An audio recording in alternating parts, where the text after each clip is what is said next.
The Botswana International University of Science and Technology's research mission is to undertake, promote and facilitate research and scholarly investigations. The BIUST vision is to be a premier research-based university of science, engineering and technology internationally recognized for the quality and excellence of its teaching and learning, research and innovation as well as engagement. The Faculty of Sciences at BIUST is a research and teaching engine room focused on shaping the future through exploring and pushing the boundaries of knowledge in the classroom, laboratory, and the field. For a student who wants to get a degree in geology, you need to be prepared to spend 4 years in BIUST. Of course, you need to pass your BGCSE with good credits in maths, physics, and chemistry. Because we emphasize with that, because the need for you to understand the basics of science, because geology is an application. If you are not strong in maths, physics, and chemistry, then you are going to struggle through your curriculum. For environmental science, yes, they need not too much mathematics, but they still need physics and chemistry in order to understand mostly climate change, atmospheric science, and all the rest. So we offer modules in that at undergraduate and graduate level. We have a good intake of graduate students. We have graduated about 6 MSc holders.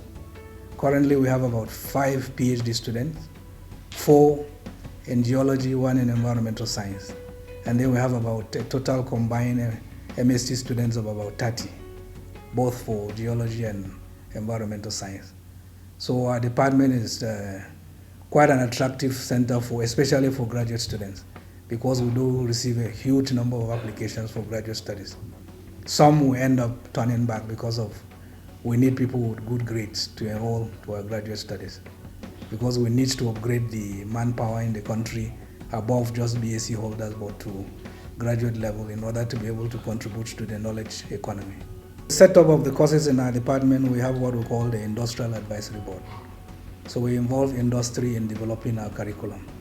So the industry comes with what are their needs, or what are the trends of employment, what type of graduates do they require. So therefore we are in close touch with industry. And the directors say, look, this is the modern way to go and this is the way to do things. So therefore, most of our graduates, by the time they leave here, they have a good rapport with industry. They know where they can go. And the industry also know the quality of the product we are producing. The person does not arrive as a first-time person and they are kind of shocked because they are part of the curriculum. Both the development and the modernizing of the curriculum and even delivery of some of the modules, we get the industrial group involved in it. BIUST is structured in such a way that we run what we call problem-based learning. So we need a lot of facilities. Students learn by doing. So it's a learning you experience. You don't just sit in the class and all that. So the emphasis is more on practical. And that is why, as you'll be going through our labs later, you will see that our labs are well equipped. I can boast that I can compete with any university in the world in terms of lab facilities. That is what the government of Botswana has invested into my department. At postgraduate level, the department offers master's and doctoral degree programs with opportunities to specialize in aqueous and environmental geochemistry, igneous and metamorphic petrology, applied geophysics, structural geology and tectonics, sedimentology and stratigraphy, to mention a few. A sedimentologist pointed out one of the researches they are engaged in relation to drought and research. We studied the Notwana Dam, you know, the dam in Gabs, and the outcomes were of course presented in international conferences and in international peer-reviewed journals. But what we've done, we allocated a certain amount of money to go and visit different hotels. We went to Ramotswa, where the paramount chief has welcomed us very warmly. There were like more than 80 citizens of the city of Ramotswa and surrounding. We went to Lobatse, we went to Oldena Lady, and all the communities living around the Gaborone Dam. And we presented our data. What we actually did, we asked our students to present the scientific data in Setswana so that everybody was able to understand. And we engaged with the people, and at the same time we invited even policymakers, politicians and technicians from the government that were not just reading our very boring technical reports, but they were giving a feedback, not from us, but the population. So, and that was very exciting. We are planning to do it with a new project which is called Connect 4, because we are trying to connect physical parameters, very scientific stuff, with social problem.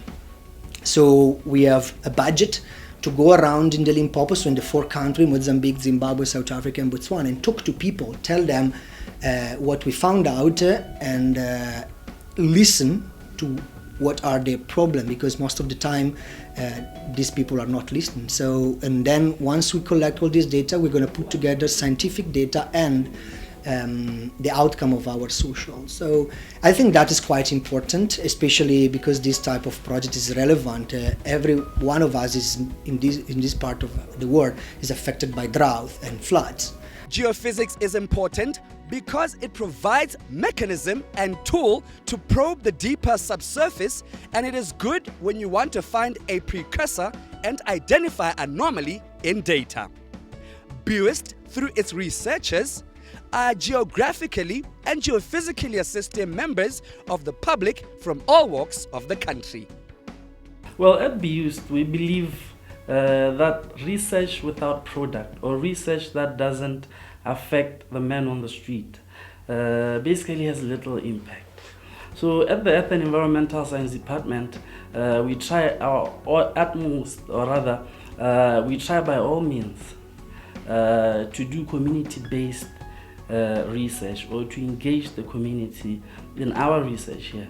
So, for example, myself, I'm quite active on that regard.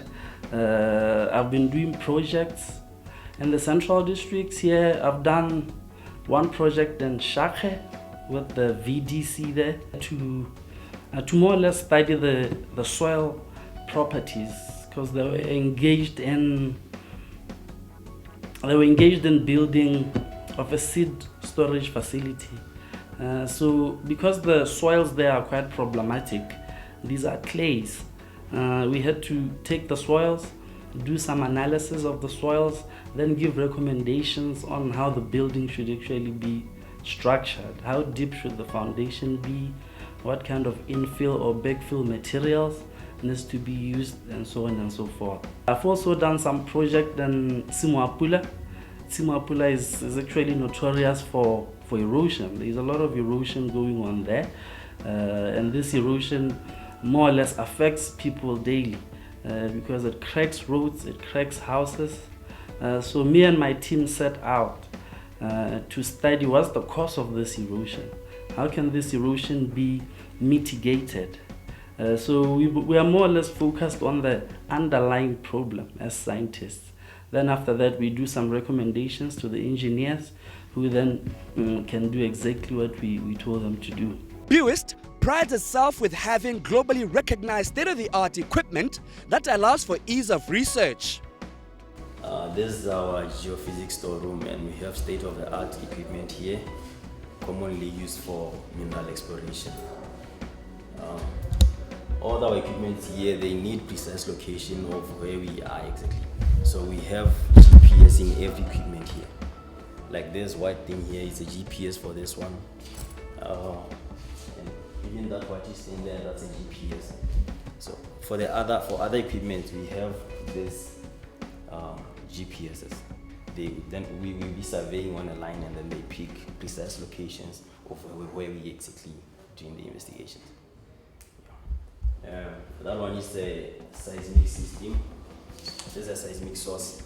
We send vibrations into the ground using the seismic source here, and then the reflected signals will be picked by the geophones. Do you know the chemical purity of your materials? Trace elemental analysis can tell you. Determining trace and ultra-trace level chemical impurities either with or without a full elemental survey analysis, can address such a question. Even better, BIUST is equipped to address that even better. I operate this instrument. It's called inductive coupled plasma mass spectrometer, or in short ICP-MS. We analyze the heavy metals from soils, air and water.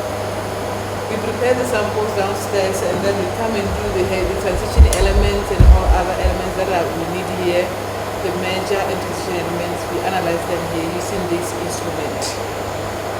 This instrument is very good for research also because it gives you precise, and the detection limit is very, very low when you use this instrument. This is one of other equipments that we use to do our analysis in rock samples or soil samples or water. This equipment here is called ICP OES. Mostly it's used for analyzing trace elements. So we use the equipment to analyze trace elements both in water and in rock samples. So we crush the rock samples in our preparation room here downstairs. Then we break the samples here to see the concentrations of those elements on the samples. So this equipment mostly is automated. So it can run up to more than 60 samples per day. You just put your samples here, then you leave them to run. So it uses gas, that is the argon. This is an FTIR spectrometer. So it basically measures the sun, and then it uses this. This is a camera. It's a cam tracker, and this camera tracks the sun, and it basically measures the intensity of trace gases. Trace gases are, we talk about your water vapors, your carbon dioxide, carbon monoxide, and this water vapors, this trace gases, they are displayed in spectral range, and I use softwares in this computer to capture those spectral ranges. So there are different spectral ranges from 600 to around 1,500 nanometers, and within this range we find different spectrometers for both water vapor, and then for methane, and then for carbon monoxide.